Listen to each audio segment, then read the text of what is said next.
Hey guys, this week we are out on the range with a social media roundup, some listener questions, and more, so stick around.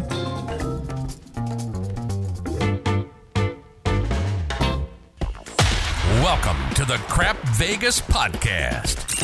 Vegas, here we come. Vegas! Here are your hosts, Chris and Josh.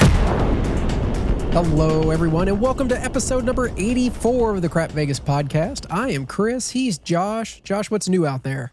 Well, we record this usually on Tuesdays, sometimes Mondays of the week. So today is July 1st, otherwise known, Chris, as Bobby Bonilla Day.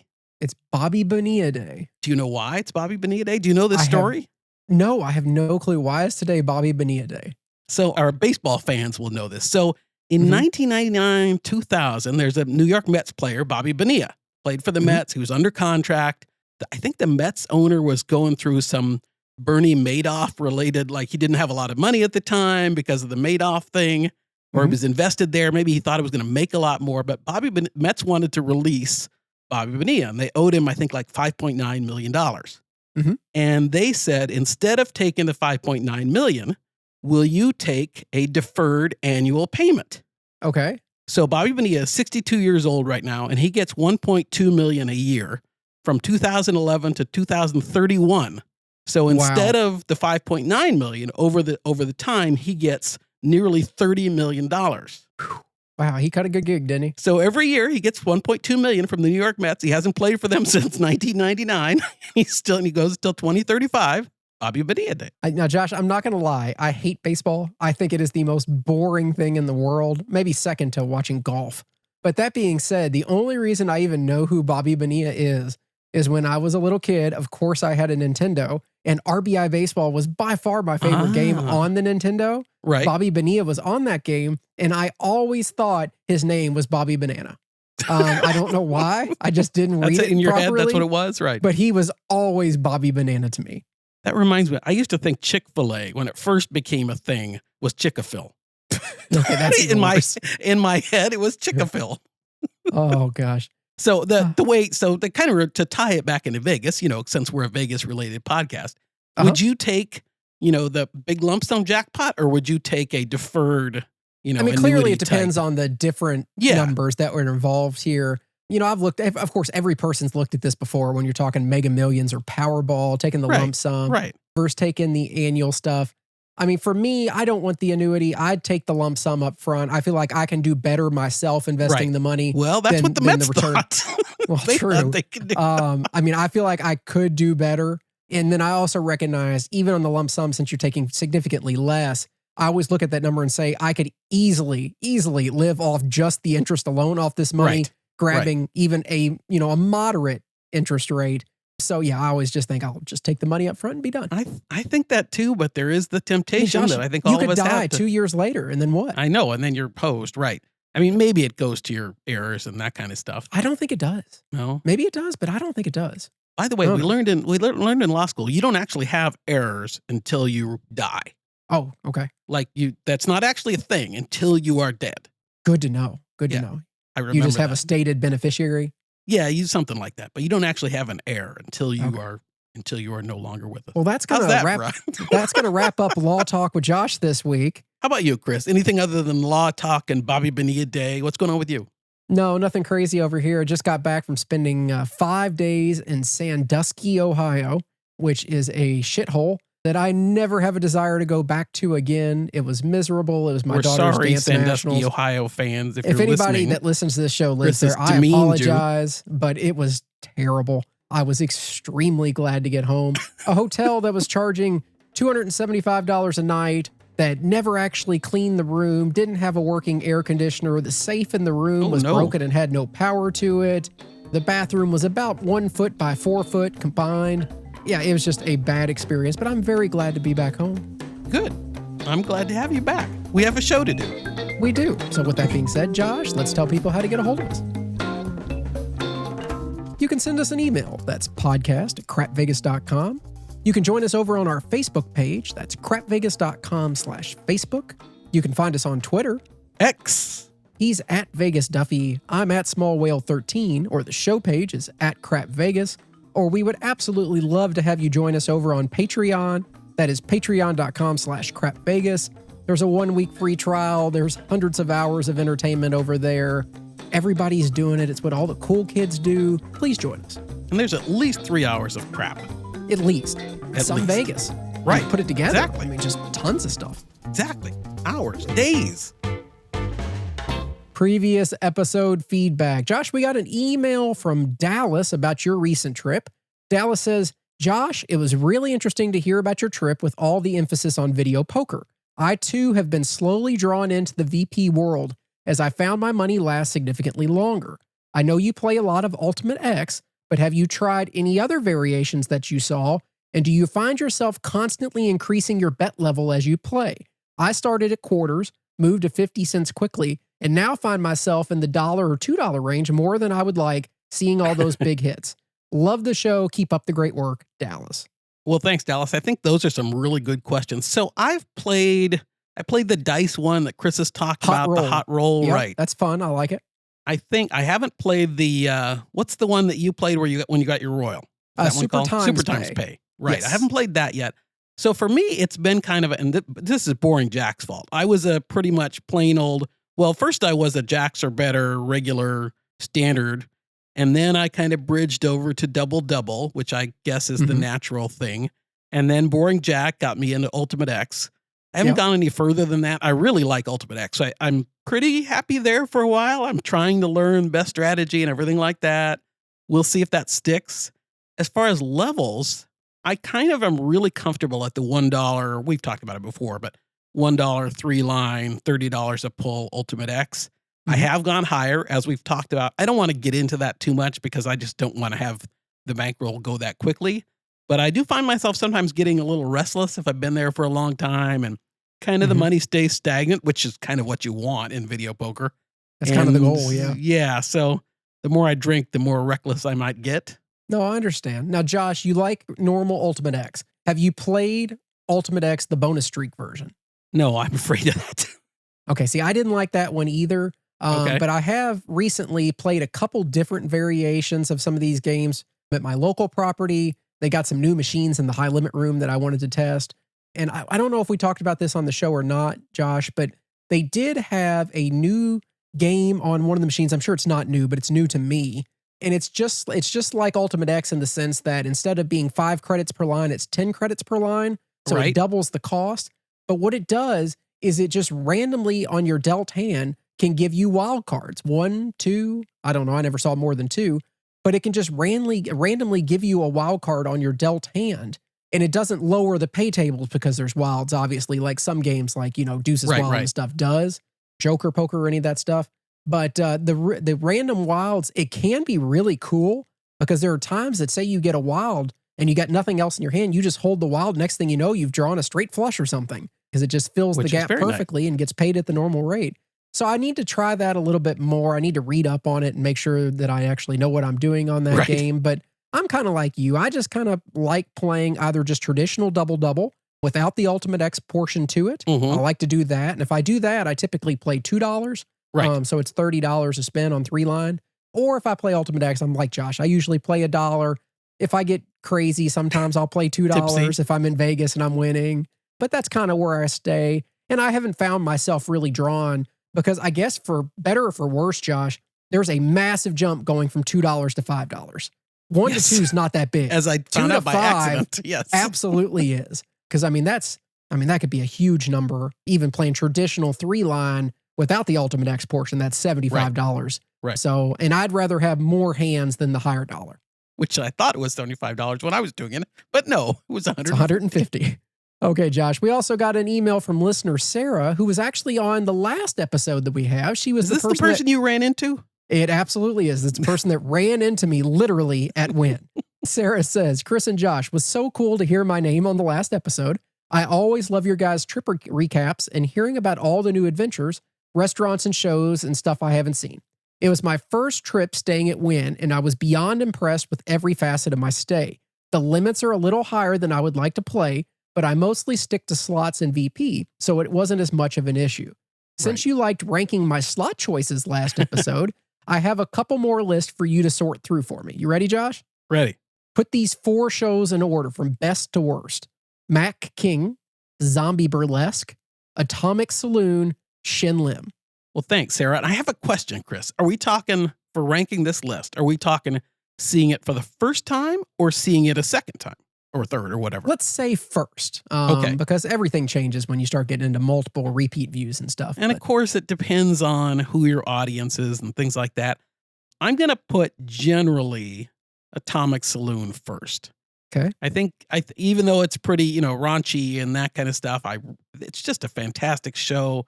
If you're seeing it for the first time and you're okay with the content, I think it's great. I probably would put Mac King second and Zombie Burlesque third. Could go either way on that. Again, it depends on your audience. Mac King is just such a kind of fun, light way to do a Vegas show. And then I'd put midday, which is nice. Yeah, that too. You can see them both. And then I'd put Shin Lim last. Again, it was a really good show. It's really well put together, and his sleight of hand, card magic, close-up magic is amazing. But I just didn't find it that fun. It seemed really produced. It seemed really, it's wonderful, but it wasn't as much fun as I would like to have. If that makes sense. What do you think? I know you haven't seen. Oh, you've seen them all. Yeah. No, I've seen them all. For me, I'm pretty close to you. I'd go Atomic Saloon number 1. I'd put Zombie Burlesque number 2, Josh. Yeah. What can I say? I'm a sucker for boobs. Number 3, Mac King. Shin Lim, I agree with you, would be last. I enjoyed seeing Shin Lim over at Mirage, but you're right. I mean, there's something about magic shows in general. You better have some sort of really strong hook to make it entertaining. Mac King incorporates a lot of humor into it, and that kind of helps a lot. And especially, I think Penn and Teller are my favorite magicians in Vegas. And they just obviously do things a lot differently where they explain the magic to you, but then still shock you at the end. They're funny. Right.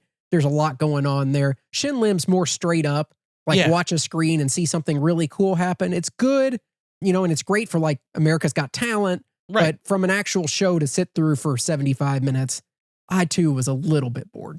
Yeah. And one thing I was thinking, part of the fun of a Mac King or a Penn and Teller, at least for me, is seeing if some of the things you think to yourself, I wonder if that's a plant, in some way or another. Seeing if it changes. And when I say a plant, I don't necessarily mean a person stage, but if that joke that kind of supposedly goes wrong really goes wrong on every show, or if it legitimately went wrong. You know what I mean? I like seeing where the changes happen to know what is the magician doing that's kind of spontaneous based on whatever is happening with the crowd versus what's part of the act. Now, I don't want to disappoint you at all, Josh, but Mac King is probably the most scripted magic show I've ever seen in my life. But yet you think it's not. And literally, it is word for word, the exact same show, same jokes, same order. You can go back on YouTube and watch one of his shows from 20 years ago, and it is exactly what we saw when we went. But it's still good. I've seen it multiple times. It's still very good. Lots of fun. Penn and Teller's a little bit more, just random, whatever happens. Well, and I've heard at least, I've listened to Penn's podcast, and, he talks about the audience screwing up this or that, and they have to have 4, 5, 6, 7 ways to do the trick, depending on what the audience does and all that kind of stuff. Well, that's awesome, though, that they do that. Okay, she had a second list to get through, Josh, real quick. Restaurants, and it doesn't appear that these are super high-end restaurants. They're kind of middle of the road. She's got Buddy V's, Charlie's, Yardbird, and Javier's over at Aria. Boy, what a collection. I like those, Sarah. No, it's a good list of property. I mean, good list of restaurants, yeah. All right, I'm taking Charlie's number 1. Okay. I think Charlie's, I don't think I've had a bad thing at Charlie's. You can take it back to your room at Wynn and all that kind of stuff. You can eat it at the video poker bar. Amazing milkshakes, wings, just all good stuff. Their chicken tenders are amazing. People rave about the pretzel, I think. Yeah. Charlie's is fantastic. I think I'd probably go Javier's next. Okay. I like Javier's. I mean, I like Mexican food, and Javier's is a really nice option. Then I think I'd take Yardbird and Buddy V's last, but it's not for anything other than I think Yardbird food fits, what I'm looking for more often than Buddy V's, but it's close. Those are, what do you think? Yeah, it's a good list of restaurants. I'd like to eat at any of those restaurants anytime you want to go. Right now. I'm a huge fan of all of them. I'm starving right now, Josh. I didn't have lunch, so this is an even worse discussion to have.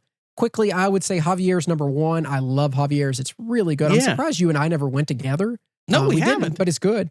Charlie's 2, Yardbird 3, Buddy V's 4. And saying that, I like Buddy V's. We've talked about how much I like that restaurant. It's great. That's just a really good list of restaurants. It is. Good first time for any of those. Absolutely. So thank you for your question, Sarah. Thank you for literally running into me. Okay, Josh. Once every few months, we love to scour the web for the biggest questions and discussions being had. Usually people's questions aren't unique to their own situation, so a lot of our listeners can take something away from the questions that are posed. So that's right, Josh. It is time to dive into another social media roundup.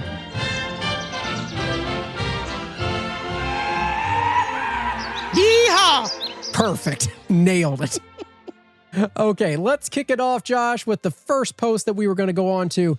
It's a question that says, for someone who has never been, how long should I plan to spend on Fremont Street? Trying to decide if we are going the evening or during the day. We fly in. Should we spend a couple days there, 1 day there? I don't know how big it is, what is around to see, etc. So, Josh, if we're talking Fremont Street, you're new to Vegas, how much time should you allocate to going downtown? I think it depends on age. Yeah, that's probably true. It's inverse relationship to age. I think the younger you are, the more time you can spend there. The older maybe it's you also are, like a bell curve, though, Josh. Maybe the younger, the more time you can spend. Oh, that's a good point. Yeah, it is. It is a bell curve, you get, right? Like if you get super old, then you could also stay down there because everything's closer.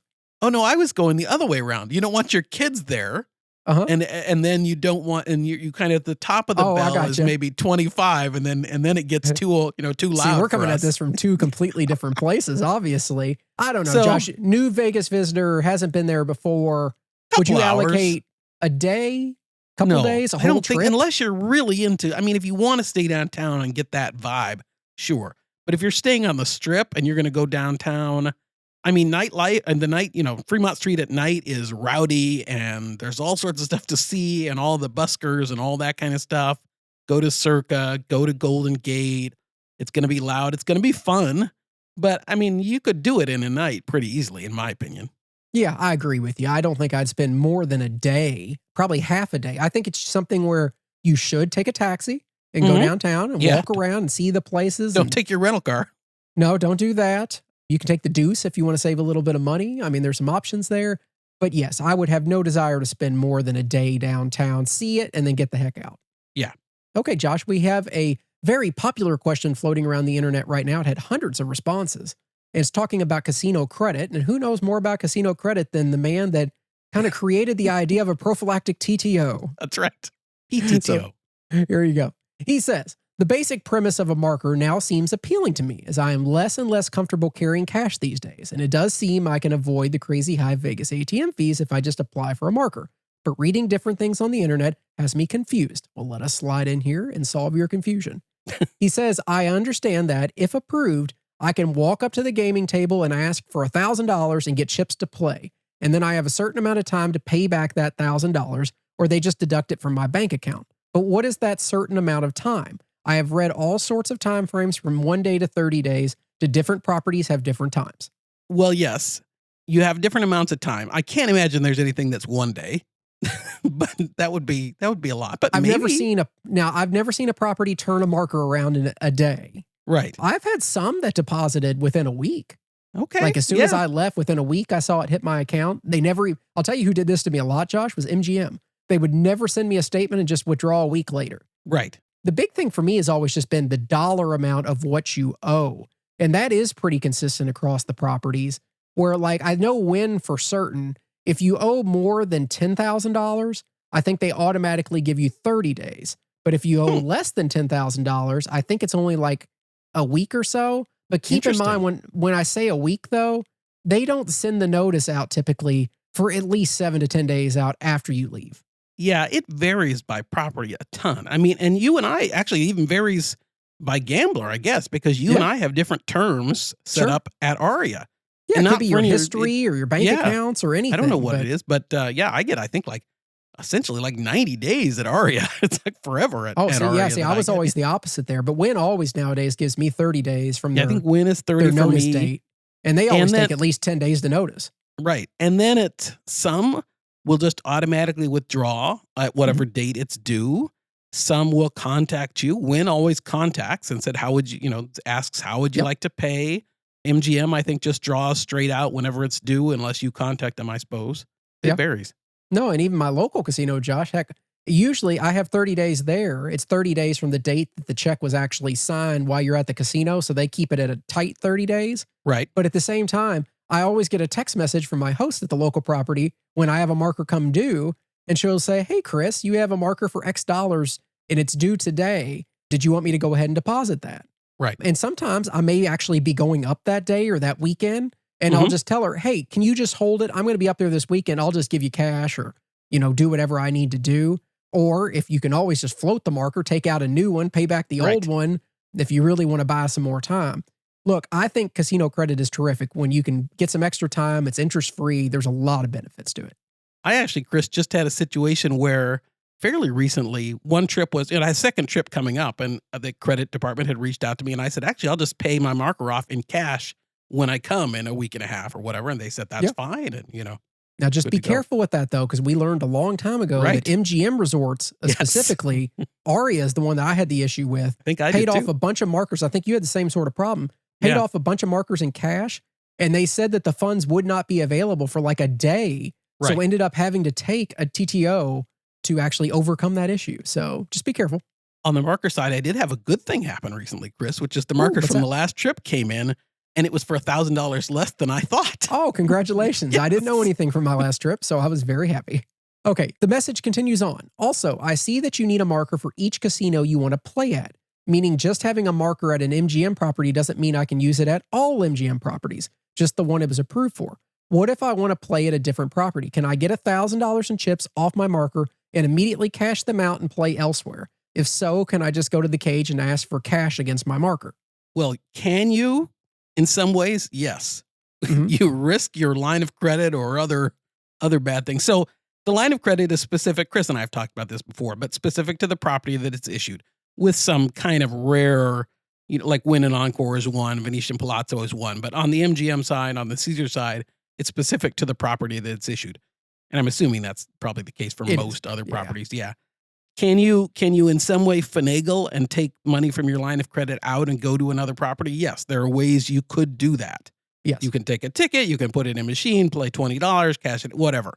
Yes. And you can do that, and you probably won't be harmed by it. But if they realize you're doing it, they could cancel the line of credit. They could do all sorts of things that could have they could call the money due immediately. Right. There's all sorts of bad things. And they are smarter than you probably think they are. It's true. There's a lot of listeners. We've even had questions into our show before about this, where people did try to take a Tito ticket, and then go put it in a machine, play one spin, cash it out. And then they went to take another marker later and they said, no, you never played through the last ticket that we gave you. Play through that first. They know what's going on. Yeah. They can see all your play. They know when the ticket goes in, what it goes out with, how much you played on it. They know when you take chips at the table, how much did you walk away with? How long did you play for? I mean, all those things, they have that information. So just be careful doing that. Can you do it? Yep. Should you do it? And will it cause you some issues? Probably.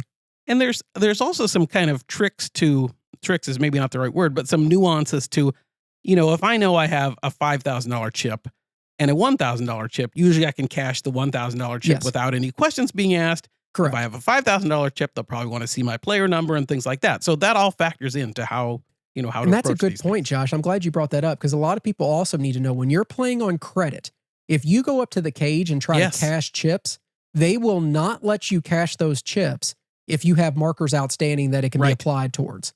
Right. So if you walk up and say you have 5,000 in markers out and you walk up to the cage with 3,000 in chips, they're not going to cash that $3,000 in chips. Well, unless they don't know who you are. It depends on that's what I was saying. Some will 3,000 cash 1,000. is kind of the magical number at most Vegas higher end properties. Right. If you cash less than 3,000, let's say 2 yellows or less, then typically they won't ask for a player's card. If you hit the 3,000 threshold, almost all of them will. And then at that point, when they look up your account and see you're a credit player, they will shut you down and they'll be like, oh no, we can't cash this yet until you're done. Are you done for the trip? And you're like, no, I'm not done for the trip. Well, we can't cash it yet. Play on it. So it's a whole thing. Just keep in mind, it's never as easy as you think to get cash out when you're playing on credit. But one thing you can do is you can't, if you want to keep playing and you're at your credit line, you're at your credit limit, for instance, you can take those $3,000 chips to the cage and get a slot ticket if you want to. You could get a Tito ticket. They can take that $3,000 and give you a ticket, that kind of thing, but they won't give you cash. Yeah, correct. And that is something we do all the time, Josh. We'll end up with, great crap session and we have a bunch of chips in our pocket and walk over to the high limit lounge and give them a couple yellows and they'll hand us a $2,000 Tito ticket. Yep. Which okay, Josh. Promptly blow. Absolutely. Next, he says, let's say I win with those chips and I go to the cage and pay back my marker the same day. Can I also, quote unquote, deposit my winnings and basically have a positive balance that I can use tomorrow in another trip? I understand the knee-jerk reaction is it would be crazy to let a casino hold your money interest-free, but for the sake of convenience, the thought did cross my mind. And the answer to this is absolutely yes. Yes. And I have done it many, many times. Yep. Where especially when I used to go to Vegas a heck of a lot more often than I go now, when I was at Wynn, Josh, I'd have a huge trip. I didn't want to go through the hassle of taking more than $10,000 in cash home. Right. So what did I do? I deposited that extra money on my account. And the next time I got to win, I can either go up to the cage and take it out immediately. I can play through it just like a marker. I have all sorts of options. Yeah, exactly. It functions much like front money. If you wired money in, it's kind of treated the same way. Yeah, you're not going to draw any interest on it. So yeah, you are right about that. But it can be helpful. Last thing he says, also, if I win big, can they just send the money to my bank account instead of me carrying around that cash? It says, quote, carrying cash is kind of what I'm trying to avoid in the first place. I read through the application. It says my marketing representative. I'm assuming that's my host. Last couple things. Yes, marketing representatives, whoever your host is or your PCS or anybody that you want them to notify that you're taking out a line. But getting back to his question, Josh, winning big, getting a wire sent out instead of carrying cash. You can definitely do it. Chris has done that, I think, more than I have. I have a tendency to carry the cash, which is not so good. But yeah, wire your winnings if it's big. It's a pain, though, just to be clear. This is not something that they just want to do. And it typically requires a casino manager to come down to the cage and review your whole play history. They definitely will not do it in the middle of a trip. It has to be the end of a trip. Oh, yeah. They will look through all your wins and losses. If you walk up to the cage and try to give them $10,000 to wire and they show you only won $7,500, they will flat out reject the whole request. Now, you could, if you go up at the end and you have $30,000 in chips and you have $10,000 in markers out and you pay off all your markers, you could ask them for a check. They will cut you a check if you want them to. You could ask them theoretically to wire it if they have your wire instructions, which if you're a credit player, they might have. But just be very careful about that. When it comes to wiring money in casinos, they are always extremely cautious because of wire fraud and money laundering and all that good stuff. They want to make sure that the cash you brought is the cash they're sending out and it's all legitimate earnings. It's a whole thing. That's why I say it's not the easiest thing to do in the world. And I would quite frankly just refrain from it because of the hassle of getting that stuff done at the end. Yeah, I think it's probably much easier to have them issue you a check. Sure, if you hit a big jackpot on a slot or something, just ask for a check. They'll cut you one. Yeah. Okay, Josh, that wraps up that post. Moving on to the next one. It's about craps and specifically the worst type of crap player in the world, a don't player. Exactly. It says, to start, I have moved to the dark side, the don't pass, while playing craps. I am relatively new to playing the don't pass. It seems to win more often, but you don't get on huge runs. I was at the Wynn last weekend and met a fellow dark side player. He started to shout, and this is my biggest pet peeve that drives me insane, Josh. He says, he started to shout, quote unquote, let's crap out. Then the pit boss told him to not do that or he has to leave. Does the casino and the other players dislike the dark side players? First of all, let's talk about this whole let's crap out thing. If I hear another person at a table say, he crapped out at the end of a roll. Rolling a craps number is not a 7. These are two completely different things. They mean different things. Crapping out would technically mean rolling a 2, 3, or a 12, but nothing bad happens when you do that unless it's a come out roll. Then you can lose your pass line bet. But crapping out and rolling a 7 is not the same thing. Just a little pet peeve of mine. But Josh, okay, getting back to the real question at heart here. How do casinos and other players feel about don't players? We don't like them. No, they're horrible. No, it's that simple. No, I understand. We have listeners that play from the dark side. I'm thinking Tim from The Better Life. as one example that comes to mind. We tolerate him, because he's a decent guy and that kind of thing. But see, I think it's a reflection of the person's character. I don't think there is that. Good person, like a quote unquote good person, would ever play the dark side consistently. No. And just to be clear, the house edge difference is really small. It is minute. Yes. You can say that you win more, and that is technically a true statement, but do you win any more? Really? No. And dollar-wise, it's going to have effectively no effect. I'm surprised that a person at Wynn would say something along those lines, that he would have to leave for calling for a 7, Josh. Or there might be more to it than that. I mean, we've played at Wynn 100 times. I even told you a story from my last trip to Wynn about a guy that I played at the table that was literally yelling 7, 7 out over and over every time I would throw, like antagonizing me. Yeah. And no, they won't even say a word. And these are floors and dealers that know me and like me, and they still wouldn't say anything. So I'm surprised that's the case. Yeah, there must have been something more belligerent going on. Something else was probably going on. But dark side players, they're the absolute worst type of people in the universe. Exactly. Okay, Josh, another one. Says, I'm sitting at a slot machine playing with my mom. The casino is not that busy, and I'm losing my ass like nobody's business.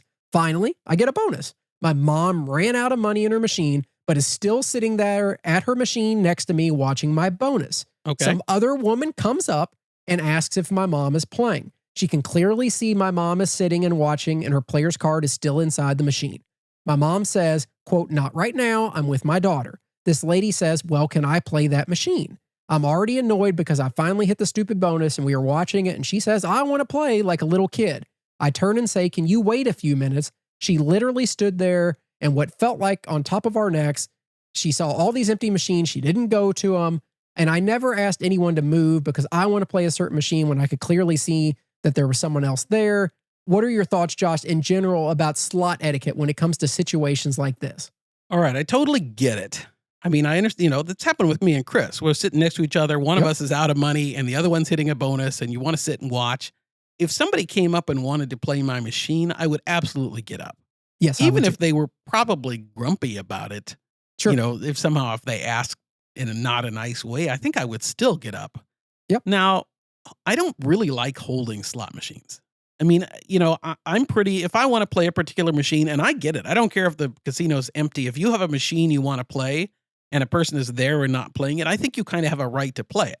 Yes. And, if somebody's sitting having a smoke, I'll go up politely and say, hey, would you mind if I played that machine? And I don't think I've ever had anybody say no. I haven't And either. if somebody is sitting next to somebody else who's watching a bonus, again, I'll say politely, would you mind if I played this machine? And they would say no. Now, maybe this lady was so rude in the way she asked that turned you off. But if you're not playing it and somebody else wants it, I think they have a right to it. What do you think, Chris, about the tear chip tipping thing? Oh, I hate it. Hate it. It's dangerous. You could trip people. Those chairs are heavy. What are you, the lawyer on us now? It could fall on your foot and it would really hurt. Yeah. There's all sorts of issues. I wasn't even going there, but yeah. It's the same as the people that leave their slot card in the machine when they're not playing, or like leave it sitting on the machine, like facing you. Oh, is that what that means? I think that's what they're trying to accomplish. Like, hey, I'm playing this machine. As soon as I see a card, I pick it up, I take it out of the machine, I put it on the machine next to me. Yes, I do too. I just assumed Every somebody time. forgot it, but yeah. But I will say, just from a general etiquette standpoint, even if Josh and I are playing together, video poker, slots, or whatever, right. When I run out of money, and I think, Josh, you do the same thing, I get up out of my chair, push my seat in, and I'll stand behind him to the side of him. But no, I will not take up a machine when somebody else might have a desire to play that machine. It is rude. If you're not playing it, then get up. Yeah. And I understand now this was right in the middle of a bonus and you wanted to see what happens. I get it. But when somebody asks and you're not playing, it's not a couch. I understand why somebody might want that. Maybe you have, Josh, there's plenty of places where there's only one of a certain game type or two of a certain game type. And if you don't get up, I can't play the game I want to play. Right. So or it has a bonus that you want to hit or whatever. Right. Now that being said, Josh, I would never actually walk up to somebody and ask either, though. I think I have just rarely, but then I also feel like it's kind of bad mojo to do that. Yeah. I was thinking I will stay at an empty machine if I'm next to you or whoever, but I'm also very aware of who's around me. And if somebody comes up, and I'll be sure and say, do you want to play this machine? That kind of thing. No, I got you. Okay, Josh, we got 2 left to get through real quick. All right. Okay, next one. Here we go. I'm heading to Vegas and staying at a non-MGM property, but I've got comps available for MGM. Ah. If I book a room in order to get the free play and check in on the app, not in person, will that work? Or will I get in trouble for future comps? Well, assuming you mean you're going to no play them, yes, that could definitely hurt your future offers. Can you check in and not ever go to the room and use your free play? I think you can do that. I've heard people, yeah. Yeah. I wouldn't do that myself. I mean, I have a trip coming up that at the Star Trek convention, I'm staying at an MGM property. I'm not planning on playing much. Yeah. But I'm not going to A, no play them, and B, I'm going to use the room and things like that. There are lots of people double book. And I mean, I've done it, and it's a huge popular thing. Just be aware of the fact that it does have an impact if you low play or no play or things like that, that you're not likely to get that offer again or that room again. It all has consequences. 100% true. And keep in mind, I've seen people say different things on this, but just from firsthand knowledge of this situation, because I've had it happen before, and I know people that have had it happen before. If you do book a room with an offer and then you never actually go to the room, you don't drop off your stuff, you never hang out there, the room's untouched. If maid service comes in and you haven't been there at all and they see everything's perfect, there's no bags in the room, the bed hasn't been touched, all that stuff, they will check you out some places. Yeah. Absolutely. And that can affect the offer that you have. It can get you, I mean, they can blackball you in their system at that point because they know what you're doing. It's worse than not playing at all because you intentionally screwed them. So just be careful with that sort of thing. If you're going to double book, be careful how you do it. Maybe leave a bag in the room, unmake the bed, stuff like that, just to show that you've been in it. That's all they really want to see. But the only time I would ever double book is if I knew it was the last time I was going to the property for a very long time. Yeah. Or if you just, I guess if you're going to give them both enough play, it's fine. They don't care, really. But if you're going to low play or no play one. Yeah, no, I agree with you. Last question, Josh. I am 31, recently started gambling a decent amount locally in my home state, but will be making my first pilgrimage to Vegas later this year. I've been researching all the different hotel properties and players clubs and trying to make the right choice on who to give my action to. Can someone help me understand the order from worst to best of players clubs in Vegas and what their hierarchy looks like as a Vegas player? Like, where do the lowest level players stay in play and where do the highest level players stay in play? Thanks for any guidance. So let's just make this easy, Josh. If you were ranking like players clubs property chains, how would you kind of rank the different ones that exist in Vegas? At least the big dogs. Well, yeah. I mean, I think it's all relative, as we've talked about before. I think, for newer, lower level players, Caesars is probably the way to go. I think ranking wise, MGM and Caesars in one order or another, depending on your preference for properties. And, you're going to get MGM is a little harder to get to the nicer rooms, I think, but their food and beverage offerings maybe are a little better. The rooms might be a little better than some of the Caesars properties. Then I would say Venetian Palazzo, and lastly, kind of highest level would be Wynn. But as we've talked about, I don't think you get as much. You get the master classes and things at Wynn, but I don't know that you get as much. Wynn values, we've talked about it before. Wynn values its rooms so much that there's not a lot of other things sometimes that come with your offers and things like that. How would you rank them, Chris? I'm kind of right there with you, Josh. I mean, I don't know if he's just trying to talk about the players club themselves or the actual properties, because he said, lowest level where people stay in play and the highest level people stay in play. If you're thinking about it just from that perspective, then like putting it out, like the baseline MGM Caesars properties, the Luxor Excalibur on the MGM side, right, or the Link and Flamingo and Flamingo, on the Caesar side. It's not called Bally's anymore. Yeah, Horseshoe, whatever. It's still Bally's in my eyes. I put those sort of things towards the bottom, and then you go up from there and you get to the mid-tier properties for those chains, where you get to places like New York, or Park MGM on the MGM side, Planet Hollywood, Paris on the Caesar side. And then from there, I think a step way above all that stuff, you get into like Venetian Palazzo, potentially Resorts World, just depending on who you are and what you value. I'd put that kind of there. Fountain Blue, probably the same area there. And then from there, there's a massive jump to get up to like Caesars, Bellagio, Aria, Cosmo level. And I still think that you put Wynn above that tier by a significant margin if you're just talking about where the biggest players are going to. Yeah, I agree.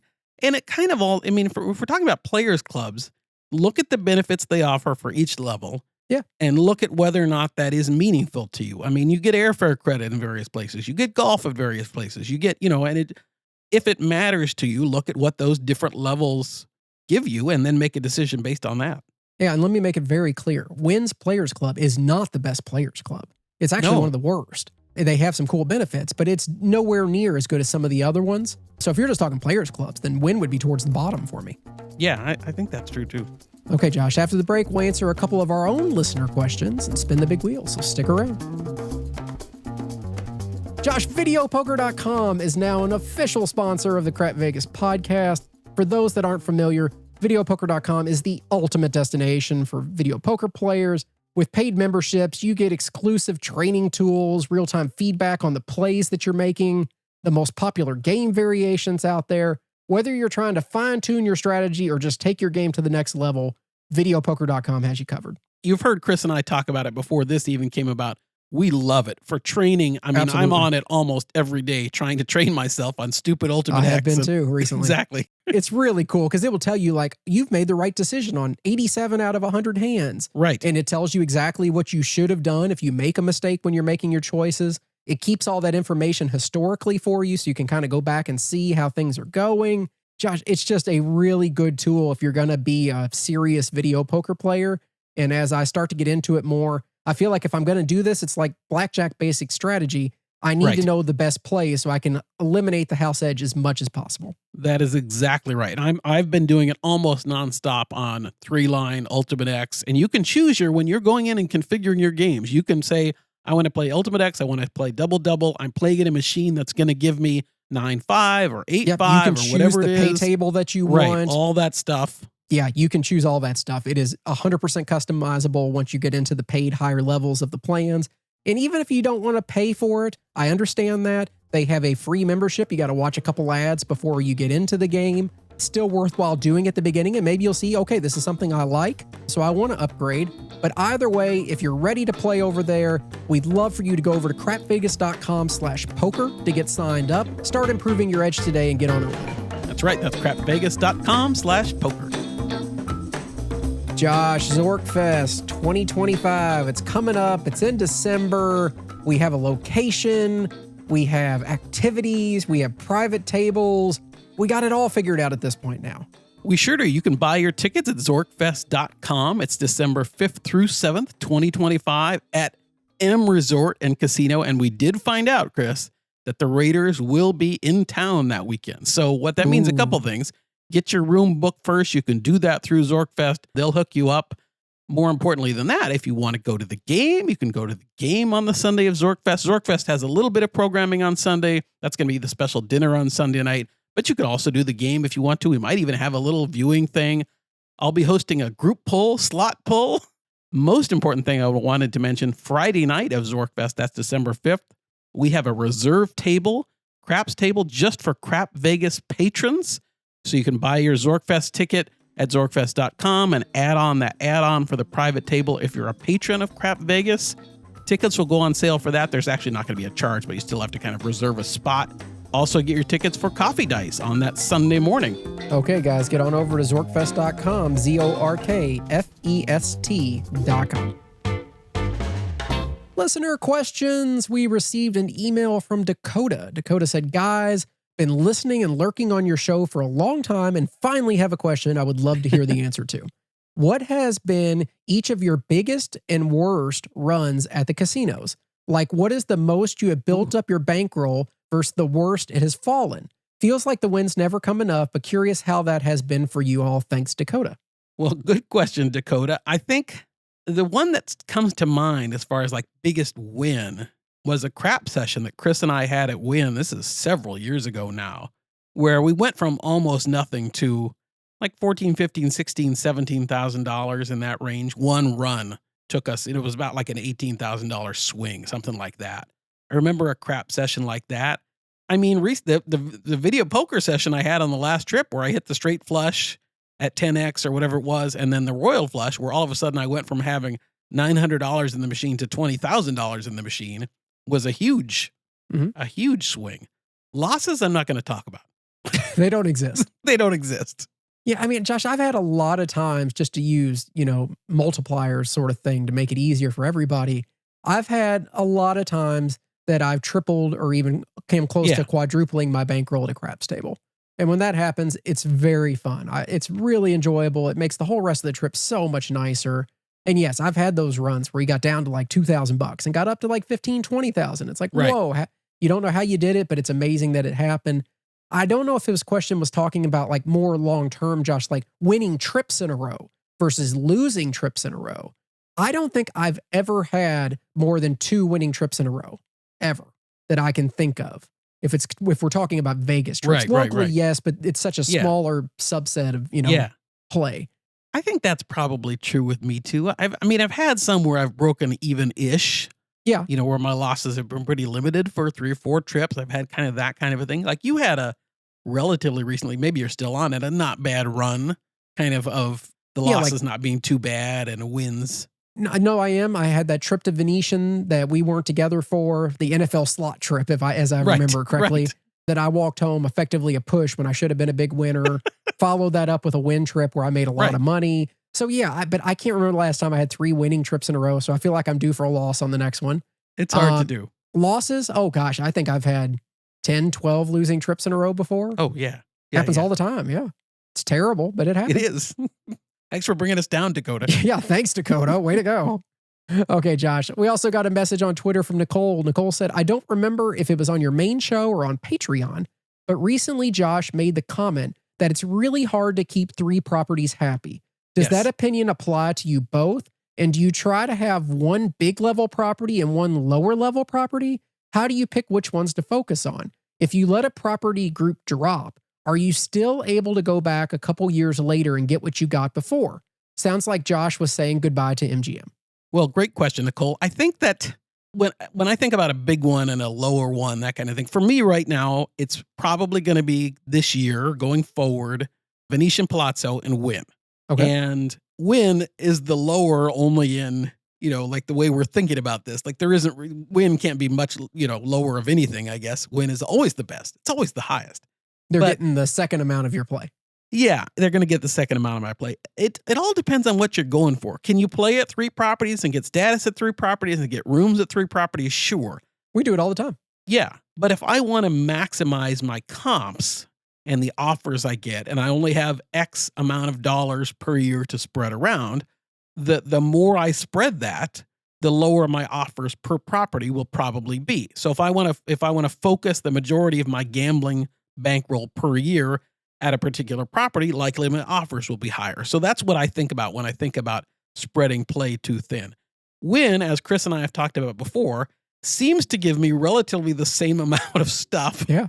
No matter how infrequently I play there or what I spend while I'm there. It doesn't seem to change much. It changes a little bit, but effectively not much. So for Wynn, I just want to keep playing once in a while to keep making sure I get my rooms and tower suites and some food and beverage credit and things like that.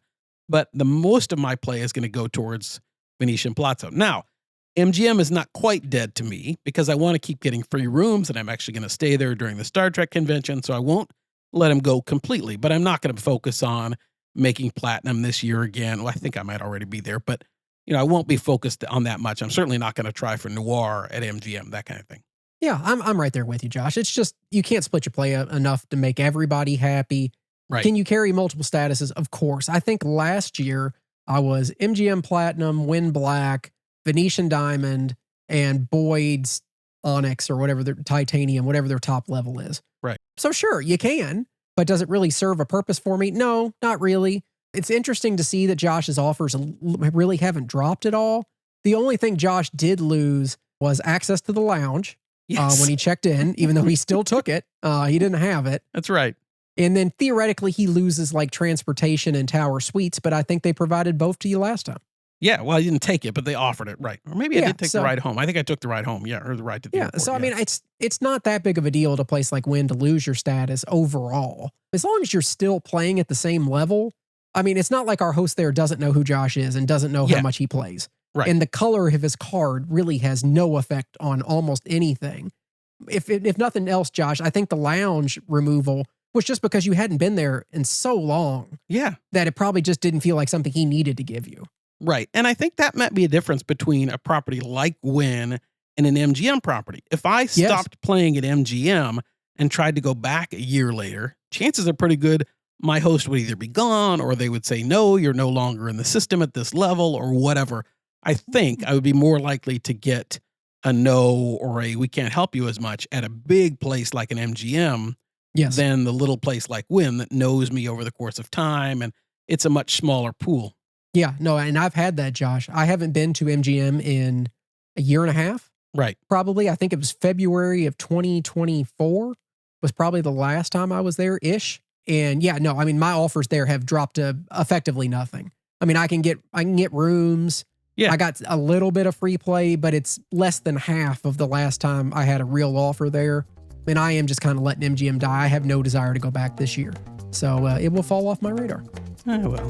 Goodbye. Yeah. Patreon.com/crapvegas. Josh, what's new over there? Well, Chris and I had another one of our fun CVTV episodes last time. A lot of fun. Chris, that was on another part 2 of how to win in Vegas. Was that what it was? Or best tips or Vegas tips and secrets tricks revealed? To win in Vegas and make more money. And yeah, they had some good suggestions. We kind of recapped the episode as well. But of course, like every other episode like that, Josh, it started off with 15 or 20 minutes of us just talking about random shit going on. Yeah, exactly. We have a lot of fun over on Patreon. We try to make it special, as I always talk about. Couple different levels you can support us. You can watch us on video if that's important to you. You can have a lot of fun. Most importantly, we try and really be consistent in what we're giving you and make it fun. And Chris and I enjoy Patreon a lot. We do. We have a lot of fun. So a big thank you to everybody that signed up the past 2 weeks. We have Winner, that's WYNNER, Josh. Of course. Nathan N. Tom R. with an annual KCS membership. Thank you so much, Tom. Thank you, Tom. Joe V. with a KCS membership. Thank you, Joe. Yep. Rich S. John H. with another annual KCS membership. Thank you, John, so much. And Dwayne S. And Josh, every time I see these annual memberships, it reminds me, oh shit, I guess we have to do this a whole nother year, don't we? We do. You people are supporting us. We're committed to you. I guess so. Upcoming trips, Josh, I can officially say I have nothing on my calendar as of now. I have an idea, or what is the new phrase nowadays? I have the like outlines of a plan. Oh, the concept of a plan. Yes, I have a concept of a plan to visit Vegas, but nothing is set in stone. Well, Chris, I have like 10 days in Vegas coming up. It's ridiculous. Separately, right. There's a couple different options for you to come and join me. There's going to be a Venetian Palazzo trip. There's going to be there's going to be a Star Trek trip, and I'll be staying at one of the MGM properties. I haven't officially nailed it down yet, but I think it's going to be Aria. But so you have some chances to come. Those are going to be towards the end of beginning of August-ish, I guess. Yeah. And then Josh is trying to get me to come out to Vegas during Zorkfest this year for many reasons. Oh, Josh, there's just so much going on. I need to get back on the calendar, but I did decide that I don't want to just take another random trip where you and I aren't going to play together. Like I considered coming during your Star Nerd convention, whatever it is that you do. You have before. Where you do your cosplay. Right. But since last time I was there at the same time, we didn't really play together. I can't do a second trip in a row where I'm in Vegas, you're in Vegas, but you don't actually want to play together all the time. And I would not stay at an MGM property, so I know we wouldn't end up playing much. Well, see, I have a car booked, though. I'm going to have a car. And if you remember, last time you came during the Star Trek convention, we went out to Red Rock. That's when we took our trip in my little beater rental car. God, that piece of crap car. God. Yeah, that was I did it horrible. again this trip, too, of getting the cheapest possible rental car I could get. We drove around for like 15 minutes trying to find a Starbucks for Josh before we get there. We didn't even know if the car was going to make it that far. Exactly. So you can come. I'll have a car. You can stay wherever. I'll come pick you up. Okay, I'll keep that in mind. All right. Friendly reminder to subscribe and leave a review on your favorite podcasting app and to visit our merch store. That's crapvegas.com/shop. Josh reminded me before we started recording this episode that he has not seen a lot of reviews recently. So if you have not left us a review, please go on to your favorite podcasting app, whether it's, Apple Podcast or Spotify or whatever it is that you're using to listen to us.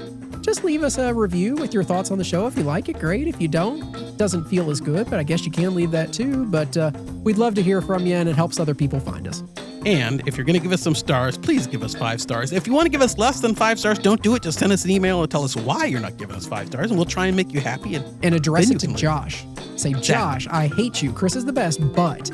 Sure, we've never gotten that email. No, we've got a lot the opposite direction. Right, exactly. Okay, we've made it this far, Josh. Spin the big wheel. All right. It's time to spin the Crap Vegas big wheel. Are you ready? Are you ready? Oh, I'm so ready, Josh. Spin the wheel.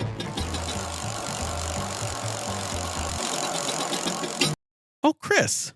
This one's an audio daily double. Do-do-do-do-do-do. You know what they say? Saturday night is the night when you try to forget the previous week.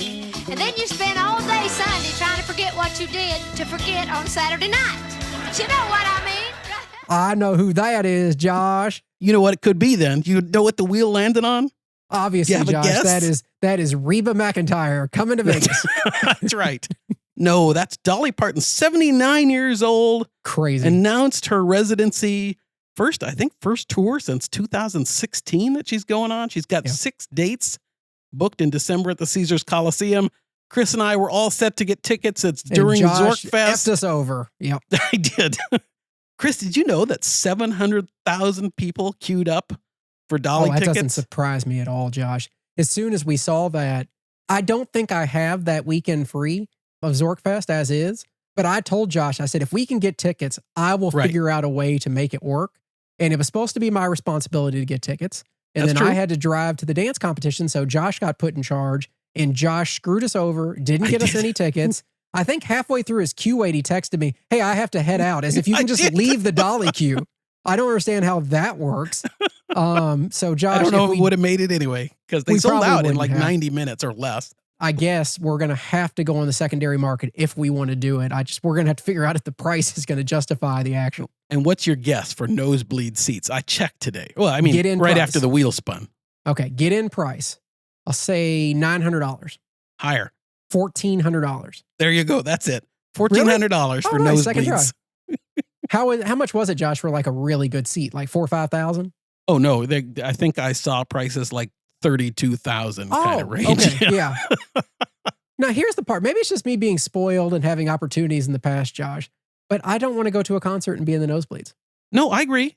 So if we're going to go see Dolly, it's like we're going to be like 5-10 rows back. And so if you're telling me that they're $30,000, I guess I don't have to worry about rearranging my schedule for December. I'm guessing they'll come down. I have to think this initial kind of wave of momentum will subside. Yeah, I mean, I think for any big event, you're always best to wait to the last minute.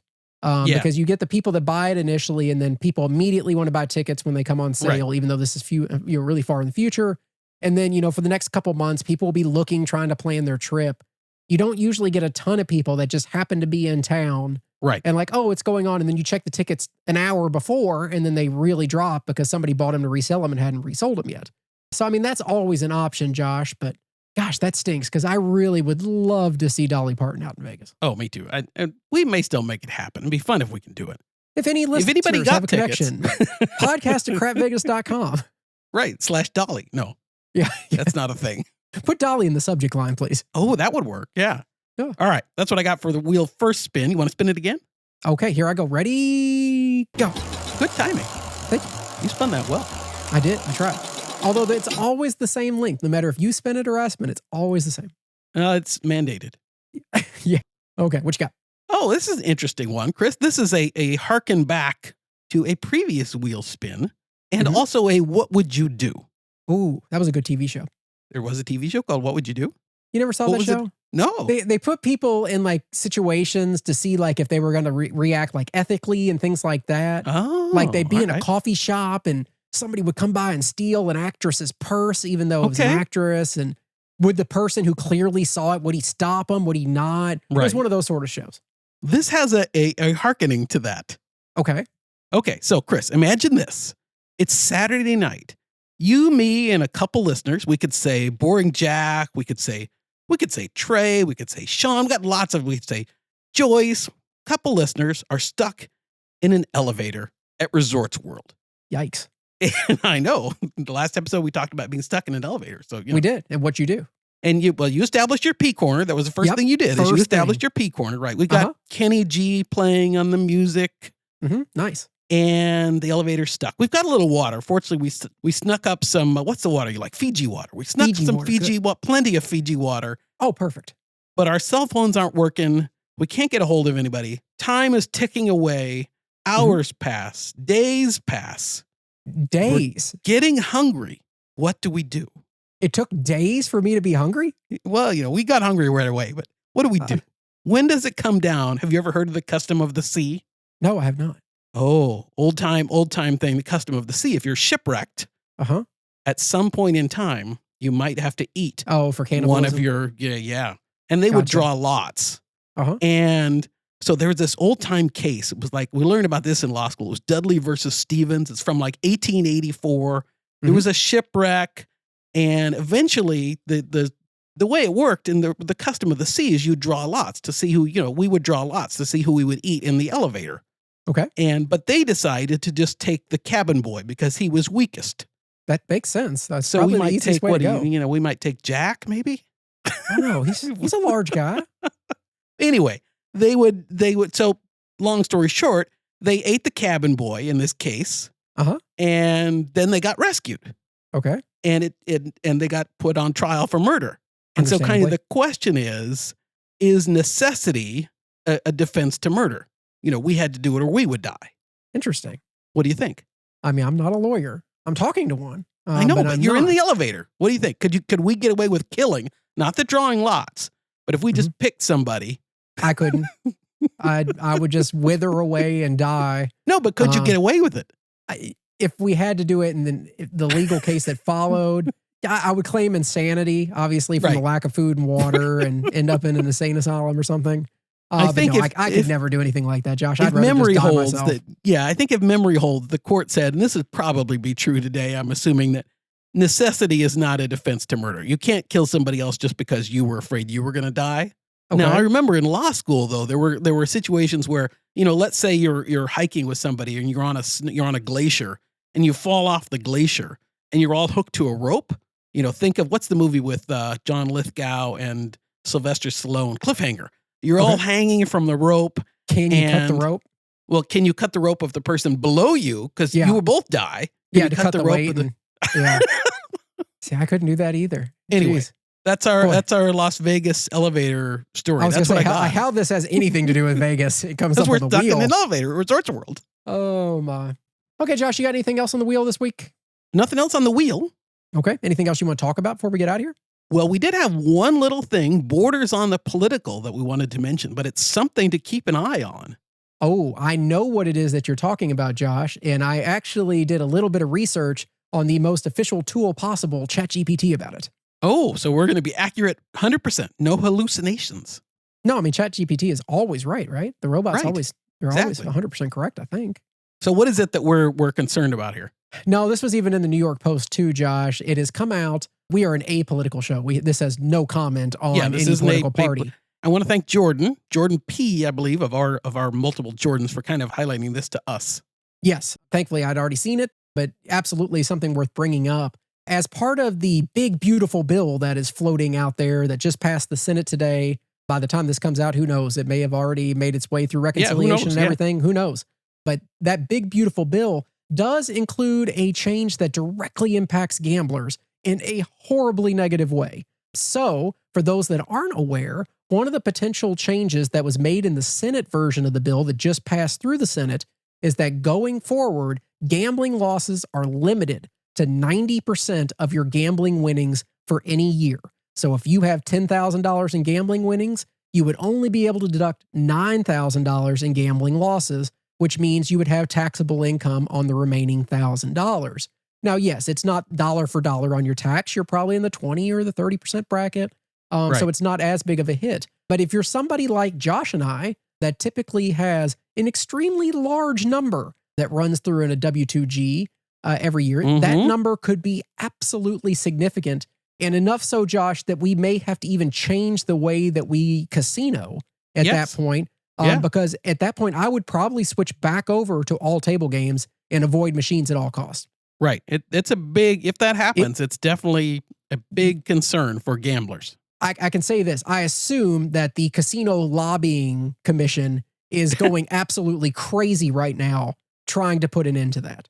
Yeah. So we'll see what happens during reconciliation and who knows, all that. There's a lot of permutations, but this does seem to be a real concern. Absolutely. And something to watch out for. And yeah, as Chris said, I mean, it would impact, I would have almost zero desire to play a game where I might get a W2G or at least a lot less frequent. I mean, how did we go from a situation, Josh, where we all agreed that the threshold for a W2G needed to be raised from $1,200 to say $5,000. And now we're going the opposite way and saying, no, forget that. We're still giving you just as many tax forms. And now you got to pay income tax on it. Yeah. Anyway, so we did want to mention that because it's just in the news today. And I know we're not typically topically newsy, but we're it's not. Right but top this of is mind. This directly impacts who we are as gamblers, Josh. So you can come up with your own thoughts on if you think that's a good idea or a bad idea, but it's something that you should know is out there. Yep. Okay. Anything else before we get out of here? Yeah. One thing I wanted to say, kind of ending on a somewhat somber note, but one of our listeners and friends recently lost their spouse. And I know they get a lot of joy out of listening to the show and it means a lot to us. And our condolences are with you. And we hope that we help a little bit. Absolutely. You'll be in our thoughts and prayers. Okay, Josh, with that being said, let's get out of here. Hopefully we can catch up soon. And everybody, thanks for listening. Thank you, everybody. Bye-bye. Vegas, here we come. Thanks for listening to the Crap Vegas podcast. Have you ever been to Vegas? Check out all our recent news and our Vegas trip calendar by visiting crapvegas.com. See you in Vegas. We'd love to have you join us over on Twitter. He's X. at... Oh, I forgot. Damn, that was my fault. This is usually where you're like, Chris, do you have anything going? I mean, I know we've only done this 83 times, so it's hard to remember. I was going to say thanks for your question, but I don't know who the hell you are. Exactly. Well, great questions, Nicole. I always do that. What is it with you and Noel? I just can't. I think we had this with Nicole before. I don't know if it was the same Nicole or not, but the music fixes everything. It does. Yeehaw! Yeehaw!